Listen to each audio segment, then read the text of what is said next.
The Psychology of Man's Possible Evolution by Pyotr Demyanovich Ouspensky. Introduction. Several years ago, I began to receive correspondence from readers of my works.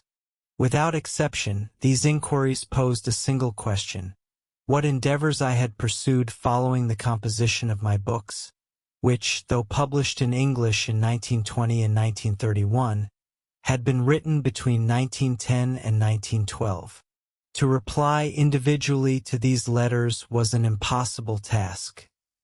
Any adequate response would have required entire volumes.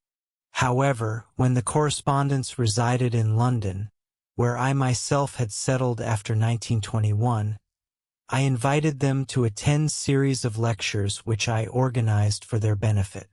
In these discourses, I sought to address their inquiries, elucidate the discoveries I had made subsequent to the publication of my 2 volumes, and outline the direction of my ongoing research. In 1934, I drafted 5 introductory lectures designed to provide a comprehensive overview of my fields of study, as well as the methodologies employed by the group of individuals collaborating with me. To compress this material into 1 or even 2 or 3 lectures was entirely unfeasible.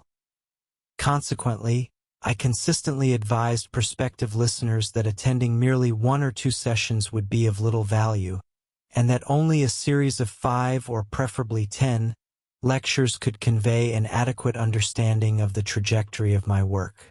These lectures have been delivered continuously since that period, during which I have frequently revised and refined their content. On the whole, I found this structural arrangement to be highly satisfactory.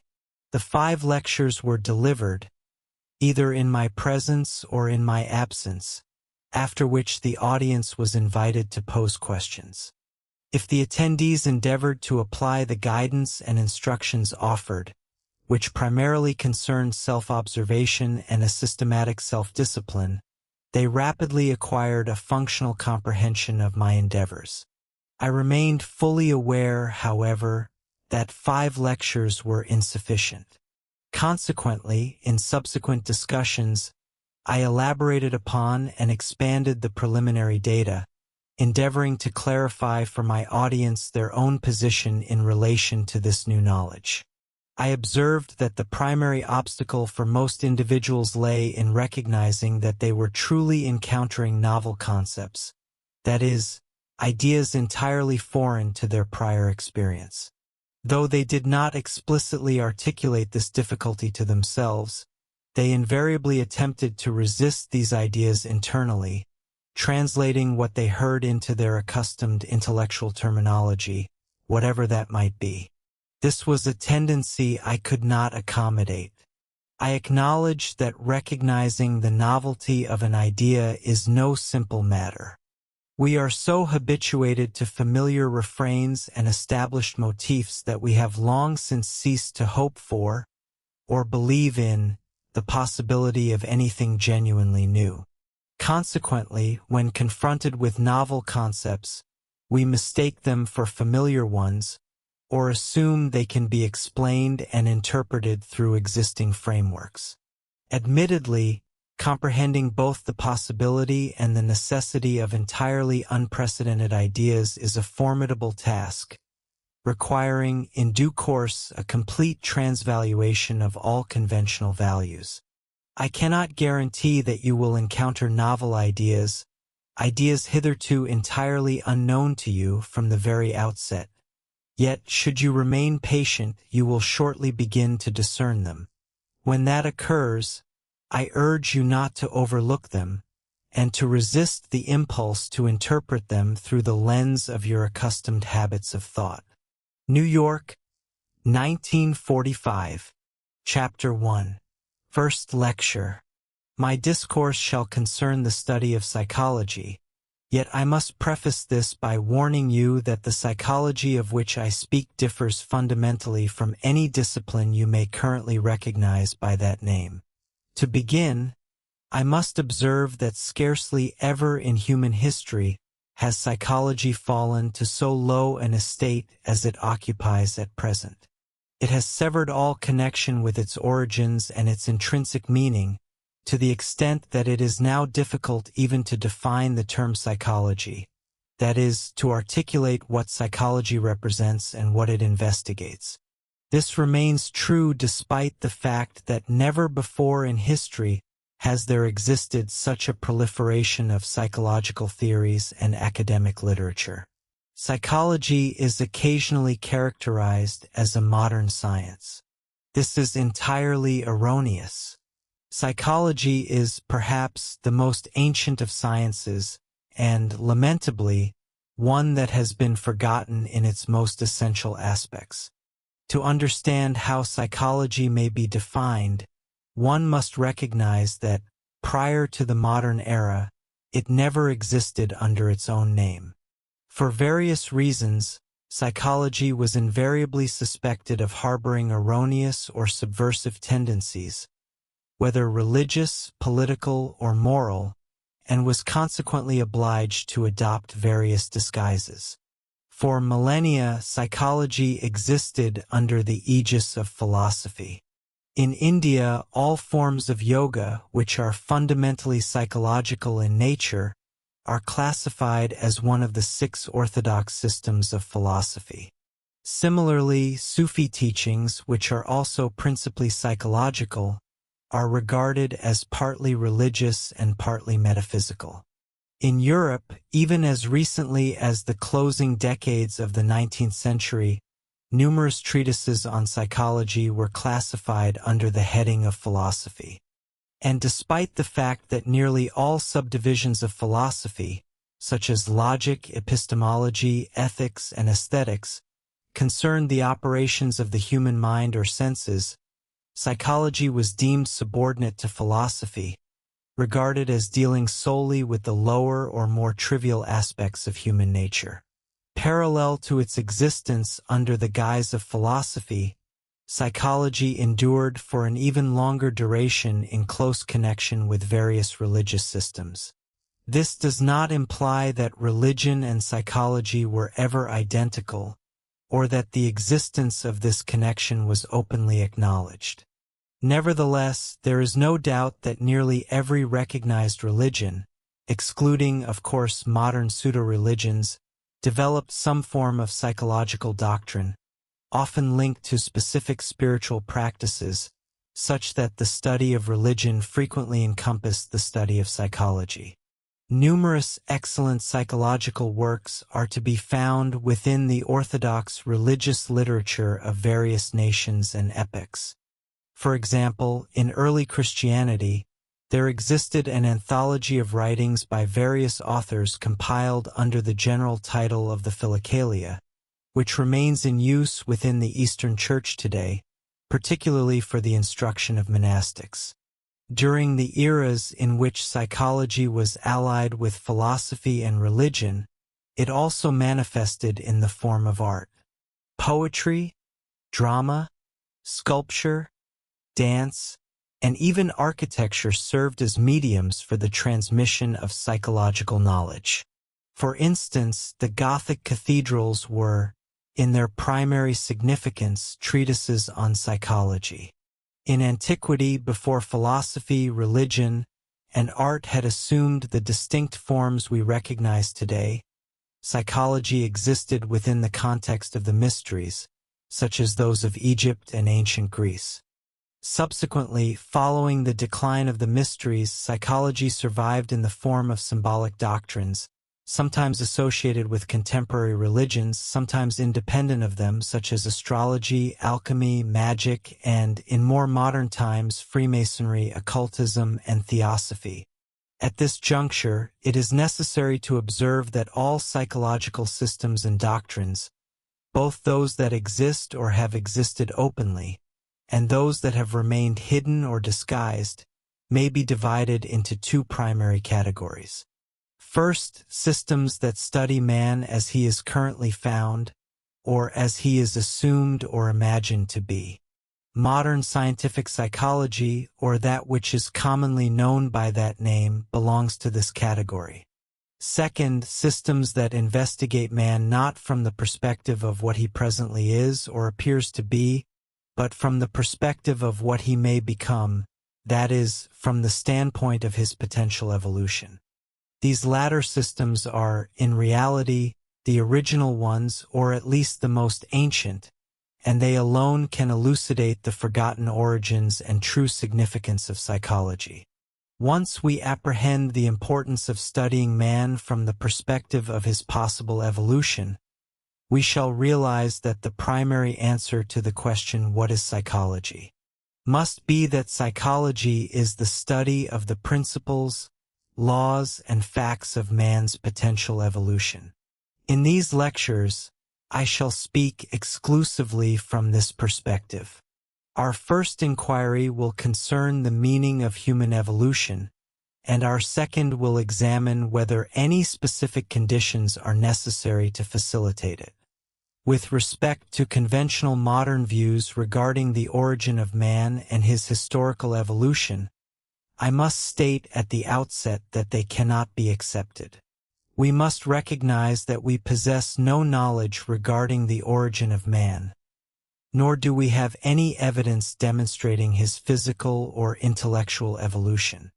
Conversely, if we examine historical mankind, that is to say, humanity over the course of the past 10 or 15,000 years, we may discern unmistakable indications of a superior type of man.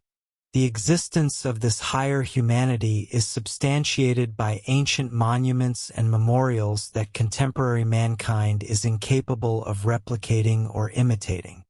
Regarding prehistoric man, or creatures anthropomorphic in appearance yet fundamentally distinct from him, whose skeletal remains are occasionally discovered in glacial or preglacial deposits, we may adopt the highly plausible view that these remains belong to an entirely different species of being that became extinct long ago.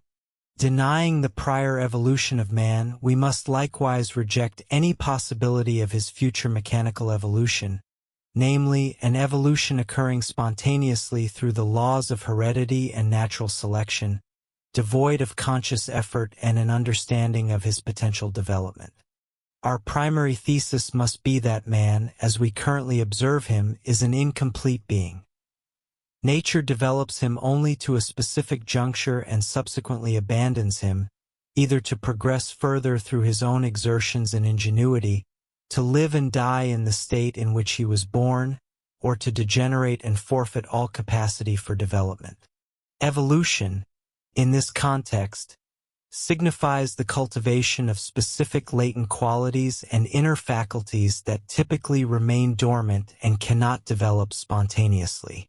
Experience and observation demonstrate that such development is feasible only under highly specific conditions, requiring deliberate efforts of a particular nature from the individual, alongside adequate guidance from those who have previously embarked upon this undertaking and have achieved a certain degree of advancement, or at least a comprehensive knowledge of the necessary methodologies.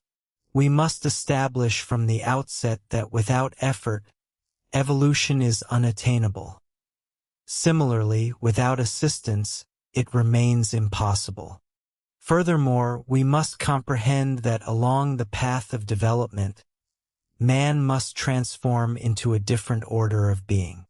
It is incumbent upon us to study and understand both the sense and the direction of this transformation, that is, what it truly means to become a different being.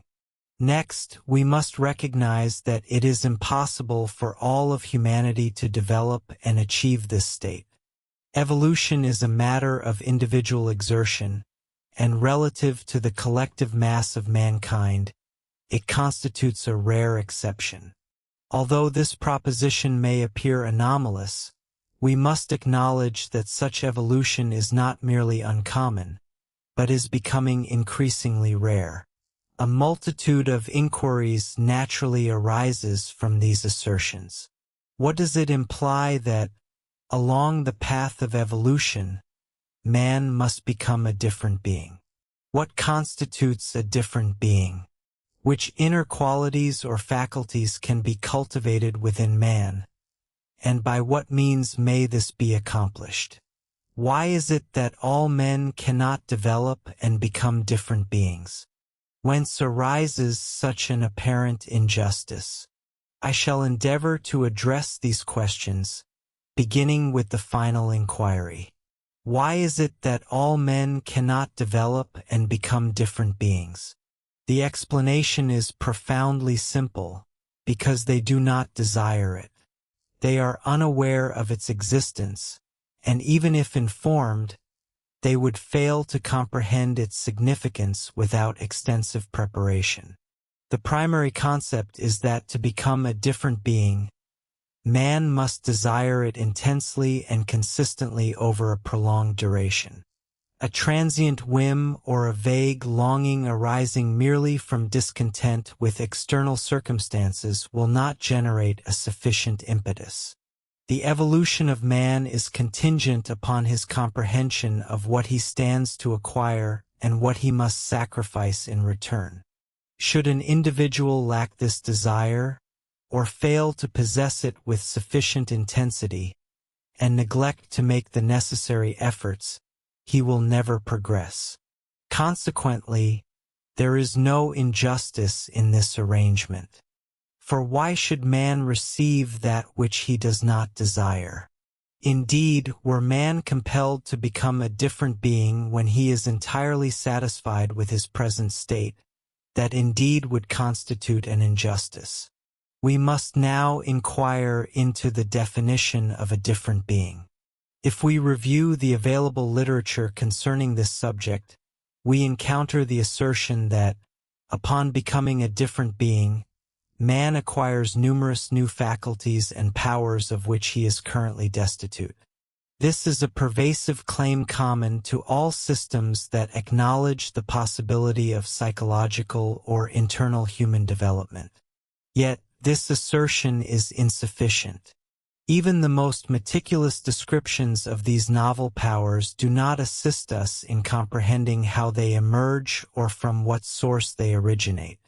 A critical lacuna exists within conventional theories, including those previously mentioned that are predicated on the potential evolution of man. The truth of the matter is that prior to acquiring any novel faculties or powers, of which he is currently ignorant and which he does not possess, man must first acquire those capacities which he likewise lacks, yet erroneously attributes to himself, believing that he already understands, utilizes, and controls them. This is the missing link and indeed the most vital consideration. Through the process of evolution as previously described, namely, a path founded upon conscious effort and external assistance, man must attain those qualities he falsely believes he already possesses, thereby dispelling his self-deception. To better comprehend this, and to ascertain the nature of these acquirable faculties and powers, both those that are entirely novel and unanticipated, and those he merely imagines he possesses, we must begin by examining man's general self-knowledge. At this juncture, we immediately encounter a highly significant fact. Man does not know himself.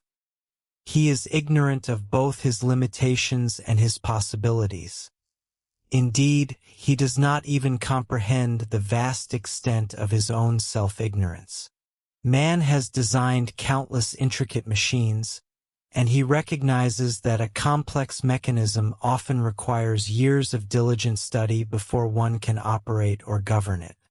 Yet, he fails to apply this understanding to himself, despite being a far more complex mechanism than any apparatus of his own invention. He harbors a multitude of misconceptions regarding his own nature. First and foremost, he fails to realize that he is, in reality, a machine. What is implied by the assertion that man is a machine? It signifies that he possesses no capacity for independent movement, whether internally or externally. He is an apparatus set in motion solely by external influences and environmental impacts. All his movements, actions, words, ideas, emotions, moods, and thoughts are generated by external stimuli. Left to himself, he is merely an automaton, equipped with a specific repository of past memories and a finite reserve of energy. We must understand that man is incapable of independent action. Yet, he remains blind to this fact and attributes to himself the capacity for volition and action. This is the primary illusion that man ascribes to himself, a point that must be grasped with absolute clarity. Man cannot act. Everything he believes himself to be doing merely happens. It occurs in the same manner as the falling of rain or the thawing of ice. The English language lacks impersonal verbal forms applicable to human behavior. Consequently, we are obliged to employ active verbs, stating that man thinks, reads, writes, loves, hates, instigates wars, or engages in conflict. In reality, however, all these occurrences simply transpire. Man is incapable of moving, thinking, or speaking of his own volition. He is a marionette manipulated hither and thither by invisible strings.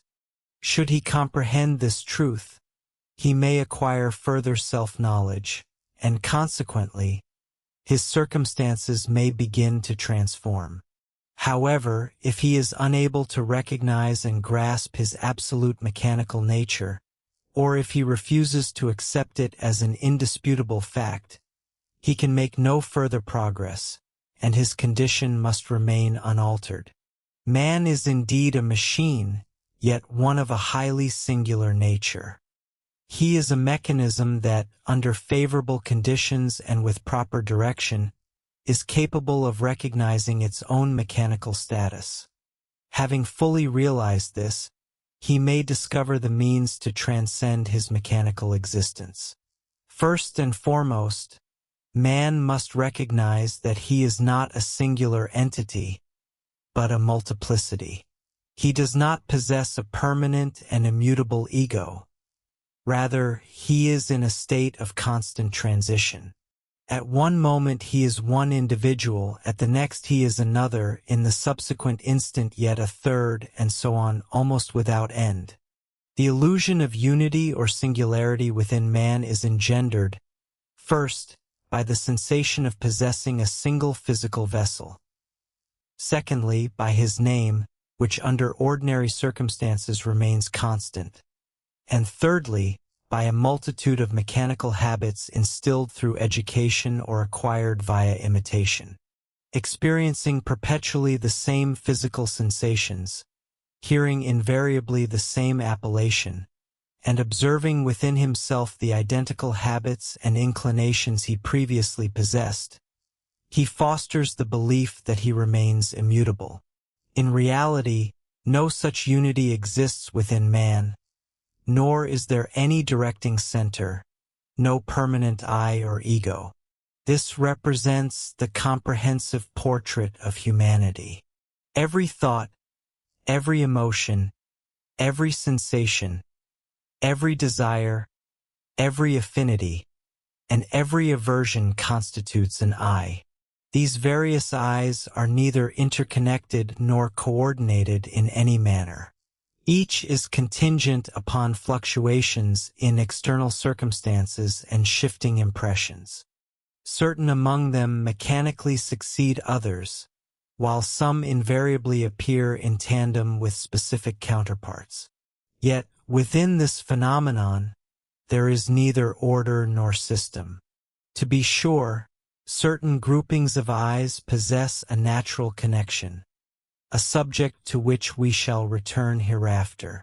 At present, however, we must grasp that there exist clusters of I's bound solely by fortuitous associations, accidental recollections, or entirely illusory resemblances.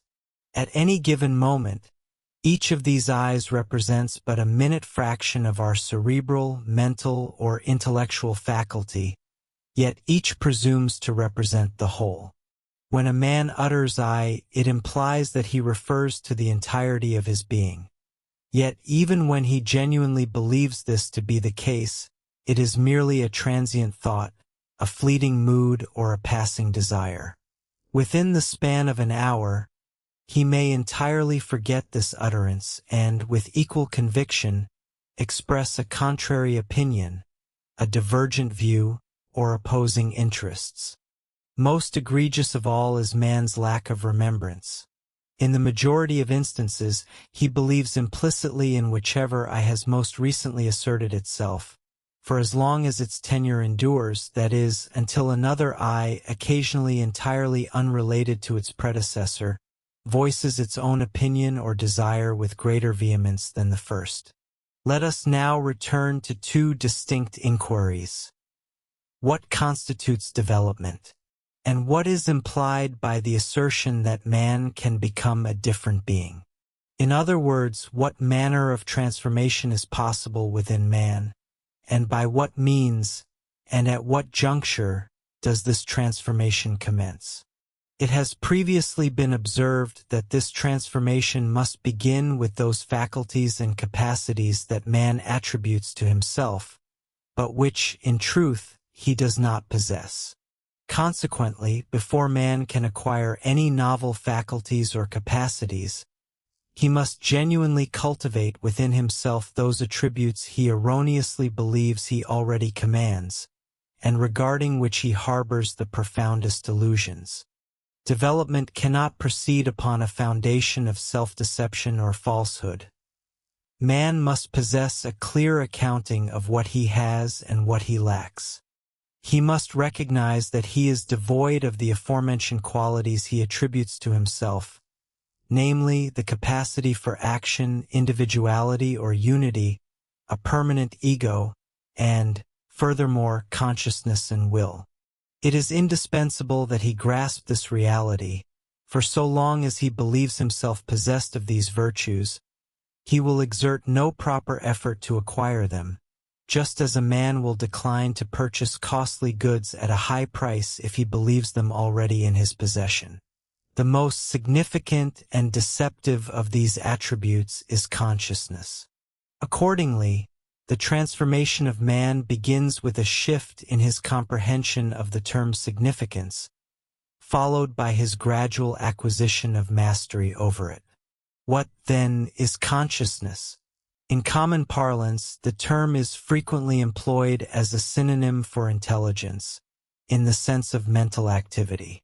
In reality, consciousness is a distinct form of awareness within man, entirely independent of intellectual activity, primarily an awareness of oneself, of who one is, of where one is situated, and, subsequently, of what one knows, of what one does not know, and so forth. Only the individual himself can determine whether he is conscious at any given moment. This was demonstrated long ago within a particular school of European psychology, which recognized that only the individual can possess certain knowledge regarding his own state. Applied to the question of consciousness, this implies that only the individual can know whether his consciousness is present at the moment or not. This signifies that the presence or absence of consciousness in man cannot be established through the observation of his external behavior. As previously stated, this fact was established long ago, yet its significance was never fully appreciated because it remained perpetually conflated with the conception of consciousness as a mental process or cognitive activity. If a man recognizes that, prior to the moment of this realization, he was not conscious and subsequently forgets this insight, or even if he retains it in memory, this does not constitute consciousness. It is merely the recollection of a profound realization. I wish now to direct your attention to another fact that has been overlooked by all modern schools of psychology, namely that consciousness in man, whatever its definition, never remains in a static state. It is either present or absent. The peak moments of consciousness engender memory. Other moments man simply fails to retain. This circumstance, more than any other, fosters within man the illusion of continuous consciousness or uninterrupted awareness. Certain modern schools of psychology deny the existence of consciousness altogether, disputing even the utility of the term. Yet this is merely an extravagant misapprehension. Other schools, if indeed they merit the name, discourse upon states of consciousness, by which they mean thoughts, emotions, motor impulses, and sensations. This is predicated upon the fundamental error of conflating consciousness with psychic functions, a topic we shall discuss in due course. In reality, contemporary thought largely continues to rely upon the antiquated formulation that consciousness admits of no degrees.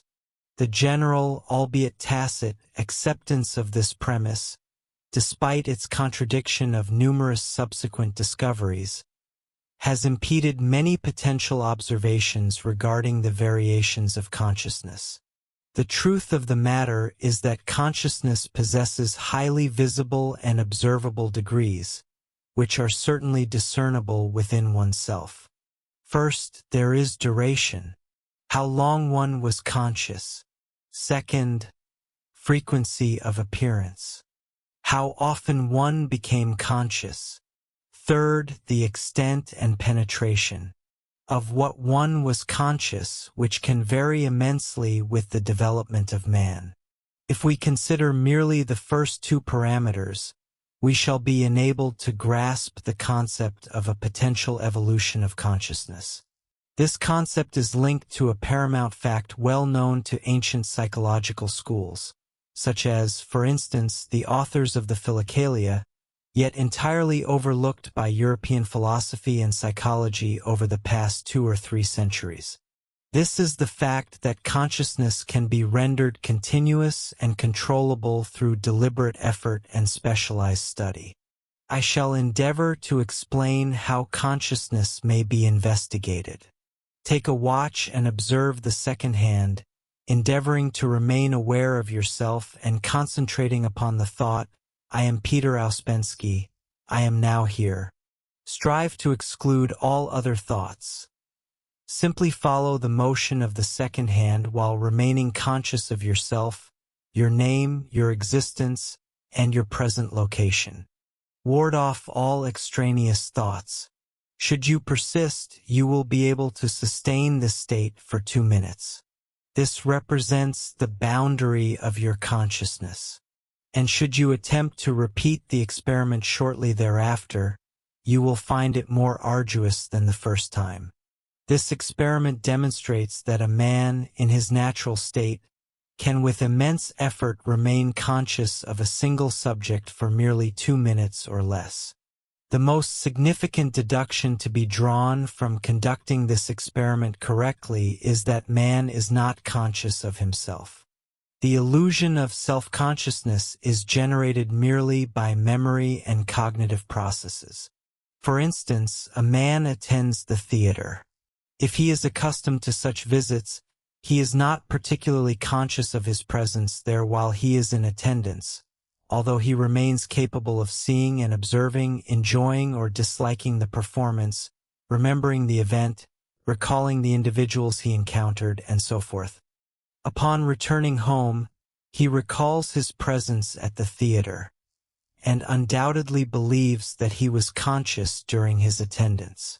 Thus, he harbors no doubts regarding his state of consciousness, failing to realize that consciousness may be entirely absent even while he continues to act rationally, think, and observe.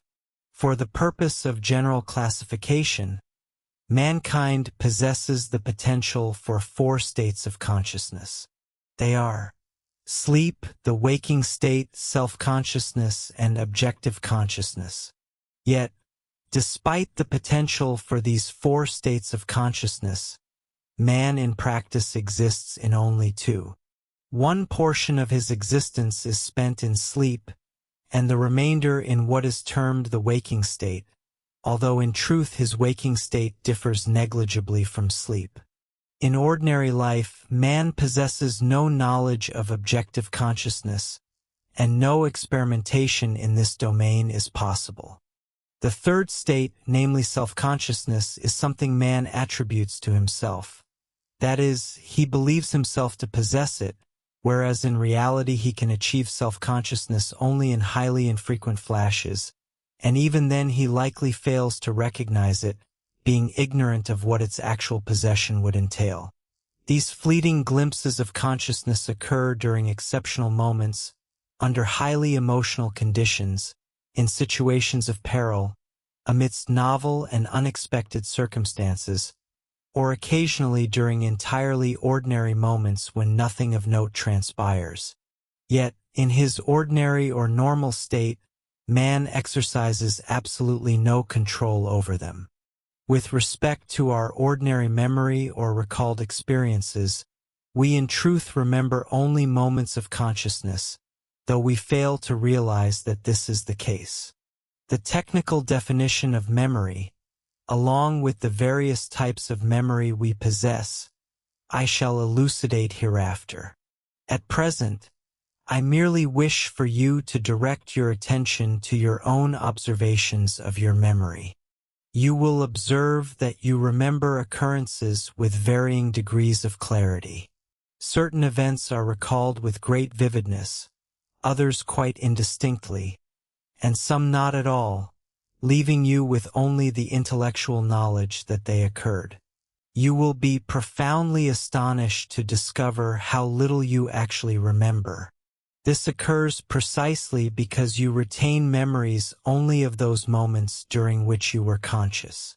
Thus, concerning the third state of consciousness, we may assert that man experiences sporadic moments of self-consciousness that leave vivid memories of their accompanying circumstances, yet he lacks any command over them. They arise and dissipate of their own accord, governed by external circumstances and occasional associations or the recollection of emotions. The question arises, is it possible to acquire mastery over these fleeting moments of consciousness, to evoke them with greater frequency, to sustain them longer, or even to render them permanent? In other words, is it possible to become conscious? This is the most critical point, and it must be understood at the very outset of our study that this concept, even as a theoretical proposition, has been entirely overlooked by all modern schools of psychology without exception. For, through correct methods and appropriate efforts, man can indeed attain control over consciousness and achieve self-consciousness, with all its attendant implications. Yet, what this entails is something that, in our current state, we cannot even begin to conceive. Only when this point is fully grasped does a serious study of psychology become feasible. Such a study must commence with the investigation of the obstacles to consciousness within ourselves, for consciousness can begin to develop only when at least some of these impediments are removed. In the subsequent lectures, I shall address these obstacles, the most formidable of which is our self-ignorance, coupled with our erroneous conviction that we understand ourselves to some extent and can rely upon ourselves, when in reality we possess no self-knowledge whatsoever and cannot be certain of ourselves even in the most trivial matters. We must recognize now that psychology, in truth, signifies self-study. This constitutes the second definition of psychology. One cannot study psychology in the manner of astronomy, that is, as a subject detached from oneself. Simultaneously, one must study oneself as one would investigate any novel and intricate mechanism. It is necessary to understand the components of this machine, its primary functions, the conditions required for its correct operation, the causes of its malfunctions, and numerous other aspects that are difficult to articulate without employing a specialized terminology, which must also be acquired to facilitate the study of this mechanism. The human mechanism possesses 7 distinct functions. 1. Thinking or intellect. 2. Feeling or emotions. 3. Instinctive function encompassing all internal operations of the organism. 4. Moving function encompassing all external operations of the organism, locomotion through space and similar activities. 5. Sex, the function of the two principles masculine and feminine, in all their manifestations. In addition to these 5, there exist 2 further functions for which common language lacks nomenclature, and which manifest only in higher states of consciousness. Namely, the higher emotional function, which appears in the state of self-consciousness, and the higher mental function, which appears in the state of objective consciousness. As we do not occupy these states of consciousness, we are unable to study these functions or conduct experiments upon them. We gain knowledge of them only indirectly, from those who have attained or experienced them. In the religious and early philosophical literature of various nations, numerous allusions to these higher states of consciousness and higher functions can be found. What introduces a further difficulty in understanding these allusions is the absence of distinction between the higher states of consciousness. That which is termed samadhi, the ecstatic state, illumination, or, in more contemporary works, cosmic consciousness, may refer to either state, sometimes describing experiences of self-consciousness and at other times experiences of objective consciousness. Moreover, however paradoxical it may seem, we possess more material by which to judge the highest state, namely objective consciousness, than the intermediate state of self-consciousness, despite the fact that the former can only be attained subsequent to the latter. Self-study must commence with the investigation of the 4 primary functions: thinking, feeling, the instinctive function, and the moving function. The sexual function can be studied only much later, that is, when these 4 functions are already sufficiently understood. Contrary to certain modern theories, the sexual function is actually posterior. That is, it appears later in life once the first 4 functions are already fully manifested, and is conditioned by them. Consequently, the study of the sexual function can prove beneficial only when the first 4 functions are fully comprehended in all their manifestations. At the same time, it must be understood that any serious irregularity or abnormality in the sexual function renders self-development and even self-study impossible. Therefore, we must now attempt to understand the 4 primary functions. I shall take it for granted that what I mean by the intellectual or thinking function is clear to you. All mental processes are included here. The reception of an impression, the formation of representations and concepts, reasoning, comparison, affirmation, negation, the formulation of words, speech, imagination, and so forth. The second function consists of feeling or emotions: joy, sorrow, fear, astonishment, and so forth. Even if you are confident that it is clear to you how, and in what manner emotions differ from thoughts, I would advise you to verify all your views in this regard. We conflate thoughts and feelings in our ordinary thinking and speech, but for the commencement of self-study, it is essential to distinguish clearly between them. The subsequent 2 functions, the instinctive and the moving, will require more time to comprehend, because in no system of ordinary psychology are these functions correctly described and distinguished. The terms instinct and instinctive are generally employed in an incorrect sense, and very often with no precise meaning at all. In particular, external functions that are in reality moving functions, and occasionally emotional ones, are commonly ascribed to instinct. The instinctive function in man comprises 4 distinct classes of functions.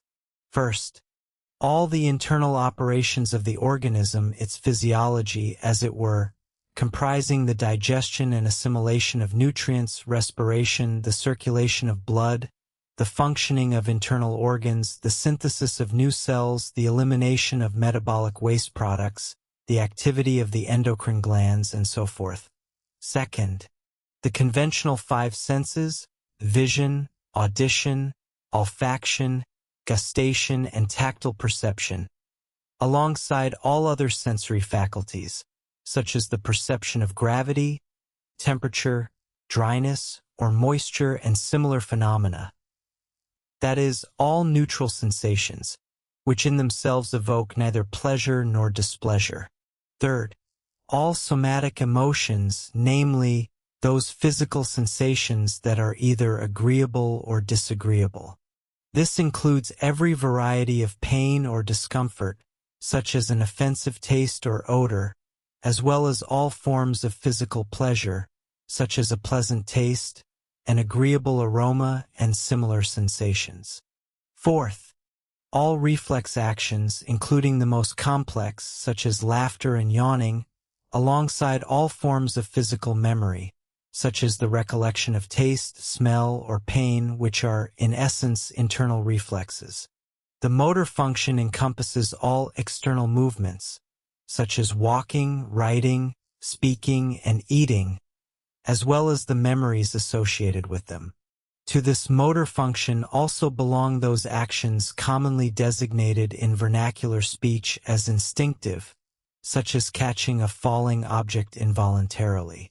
The distinction between the instinctive and the motor functions is highly distinct and readily comprehensible if one merely recalls that all instinctive operations, without exception, are innate, requiring no prior instruction for their employment. Conversely, none of the motor functions are inherent, and each must be acquired, precisely as a child learns to walk, or as an individual learns to write or to draw. In addition to these normal motor functions, there exist certain aberrant motor functions that represent superfluous operations of the human machine, unintended by nature, yet occupying a vast place in human life and consuming a significant portion of man's energy. These are the generation of dreams, imagination, daydreaming, soliloquy, idle chatter for its own sake, and, more broadly, all uncoordinated and uncontrollable manifestations. The four functions, the intellectual, the emotional, the instinctive, and the motor, must first be comprehended in all their manifestations and subsequently observed within oneself. Such self-observation, that is, observation conducted upon a correct foundation, with a prior comprehension of the various states of consciousness and distinct functions, constitutes the cornerstone of self-study, which is to say, the inception of psychology. It is of paramount importance to remember that, when observing these diverse functions, it is highly beneficial to simultaneously observe their relationship to different states of consciousness. Let us consider the three states of consciousness: sleep, the waking state, and potential glimpses of self-consciousness, alongside the four functions: thinking, feeling, the instinctive, and the motor. All four functions are capable of manifesting during sleep, yet their expressions are desultory and unreliable. They can be utilized in no manner, operating merely of their own accord. In the state of waking consciousness or relative consciousness, they may, to a certain degree, facilitate our orientation. Their outcomes can be compared, verified, and rectified. And although they may generate numerous illusions, we nevertheless possess no alternative instrument in our ordinary state, and must utilize them as best we can. Were we cognizant of the sheer volume of erroneous observations, fallacious theories, and flawed deductions and conclusions formulated in this state, we would entirely cease to trust our own faculties. Yet individuals fail to perceive how deceptive their observations and theories can be, and consequently persist in their credulity. It is precisely this impediment that prevents individuals from observing those rare moments when their functions manifest in conjunction with glimpses of the third state of consciousness, namely self-consciousness. This implies that each of the four functions can manifest within each of the three states of consciousness, albeit with entirely disparate results. Once we acquire the capacity to observe these outcomes and their distinctions, we shall apprehend the proper relation between functions and states of consciousness. Yet, prior to evaluating the variations in function relative to states of consciousness, it is essential to recognize that human consciousness and human functions are entirely distinct phenomena, possessing wholly disparate natures and governed by different causes, and that either can exist independently of the other. Functions may exist in the absence of consciousness, just as consciousness may exist without functions. Chapter 2. Second lecture. In continuing our study of man, we must now address in greater detail the various states of consciousness. As previously stated, there are four states of consciousness accessible to man: sleep, waking consciousness, self-consciousness, and objective consciousness. However, he exists in only two, partially in sleep and partially in what is designated as waking consciousness. It is as though he possessed a four-story dwelling, yet inhabited only the two lower floors. The first or lowest state of consciousness is sleep. This constitutes a purely subjective and passive state. Man is surrounded by dreams. All his psychic functions operate entirely devoid of direction. There is no logic, no sequence, no cause, and no consequence in dreams. Purely subjective imagery, whether reflections of past experiences or of vague immediate perceptions, such as external sounds reaching the sleeper, somatic sensations, minor pains, or muscular tension, flits through the mind, leaving but a negligible impression upon the memory, and more frequently no vestige whatsoever. The second degree of consciousness emerges when man awakens. This second state, the state in which we currently find ourselves, wherein we work, converse, imagine ourselves to be conscious beings, and so forth, is frequently termed waking consciousness or clear consciousness. In reality, however, it ought to be designated as waking sleep or relative consciousness. This latter term shall be elucidated in due course. It is necessary to comprehend at this juncture that the primary state of consciousness, namely sleep, does not vanish upon the arrival of the second state, which is to say, when man awakens. Sleep persists, replete with all its dreams and impressions. Merely a more critical disposition toward one's own perceptions, more coherent thoughts, and more disciplined actions are superimposed upon it. Furthermore, owing to the vividness of sensory impressions, desires, and emotions, particularly the perception of contradiction or impossibility, which is utterly absent in sleep, dreams are rendered invisible, precisely as the stars and the moon are obscured by the brilliance of the sun. Yet they remain present, and they frequently exert an influence over all our thoughts, feelings, and actions, occasionally even surpassing that of our immediate perceptions. In this connection, I must state immediately that I do not refer to that which is termed in modern psychology the subconscious or the subconscious mind. These are merely erroneous expressions, faulty terms that possess no meaning and do not correspond to any actual facts. There exists nothing permanently subconscious within us, because there exists nothing permanently conscious. Likewise, there is no subconscious mind for the exceedingly simple reason that there is no conscious mind. Subsequently, you shall observe how this error transpired, and how this faulty terminology was conceived and came to be almost universally accepted. Let us, however, return to those states of consciousness that actually exist. The first is sleep. The second is waking sleep or relative consciousness. The first, as previously remarked, is an entirely subjective state. The second is less subjective, Man already distinguishes between the I and the not I in terms of his own physical body and objects distinct from it, and he is capable, to a degree, of orienting himself among them, discerning their positions and attributes. Nonetheless, it cannot be asserted that man is truly awake in this state, for he remains profoundly influenced by dreams, and indeed exists more in a state of dreaming than in reality. All the absurdities and contradictions of humanity, and of human life in general, find their explanation once we realize that people live in a state of slumber, perform every action while asleep, and remain utterly unaware of their somnolent condition. It is salutary to recall that this constitutes the esoteric meaning of numerous ancient doctrines. The most familiar of these is Christianity, or the teachings of the Gospels, wherein the premise that humanity exists in sleep and must, before all else, awaken forms the foundation of all interpretations of human life, though this concept is seldom understood in its proper, literal sense. Yet the question arises, how is one to awaken? The Gospel teachings demand this awakening, yet they do not prescribe the means of achieving it.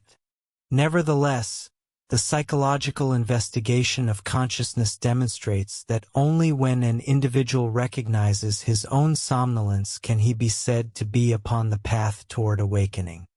One can never awaken without first obtaining a clear realization of this sleep. These two conditions, slumber and waking sleep, are the sole states of consciousness in which humanity customarily exists. Beyond these, there are two further states of consciousness accessible to human beings, yet they remain attainable only through arduous and prolonged struggle. These two superior states of consciousness are termed self-consciousness and objective consciousness. We commonly assume that we possess self-consciousness, that is, that we are aware of ourselves, or at least that we can attain such awareness at any moment we desire, whereas, in reality, self-consciousness is a state we attribute to ourselves without justification. Of objective consciousness we know absolutely nothing. Self-consciousness is a state wherein an individual becomes objective toward himself, while objective consciousness is that in which he enters into direct contact with the real or objective world, from which he is currently barred by his senses, his dreams, and his subjective states of mind. An alternative definition of these four states of consciousness may be formulated from the perspective of the potential apprehension of truth. In the first state of consciousness, namely sleep, we are incapable of apprehending any truth whatsoever. Even should genuine perceptions or sensations reach us, they immediately become conflated with dreams, and within this state of sleep, we are unable to distinguish illusion from reality. In the second state of consciousness or waking sleep, we can perceive only relative truth, hence the designation relative consciousness.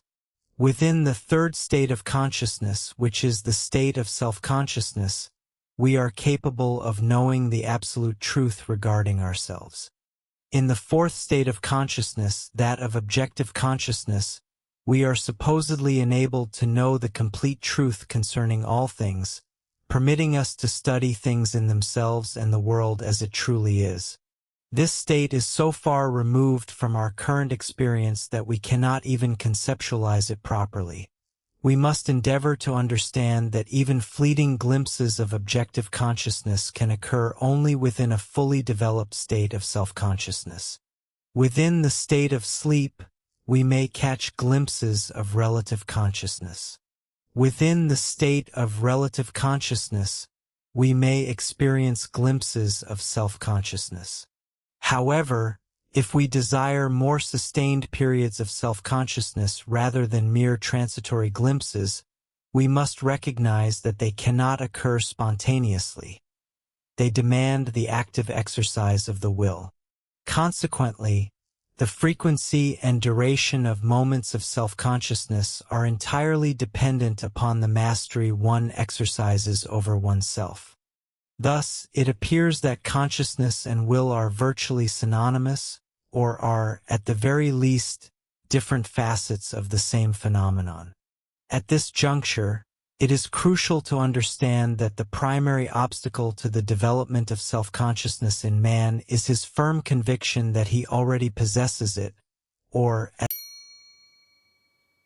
do you want access to this and all the complete audiobooks on the channel, plus the ebook version?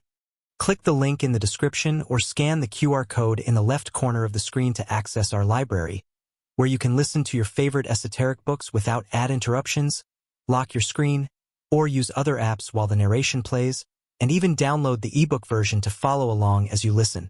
Listen on your computer via web browser, or download the app from the Play Store. After subscribing, you will receive an email with your login details, password, and step-by-step instructions on how to access the books through the Hotmart app.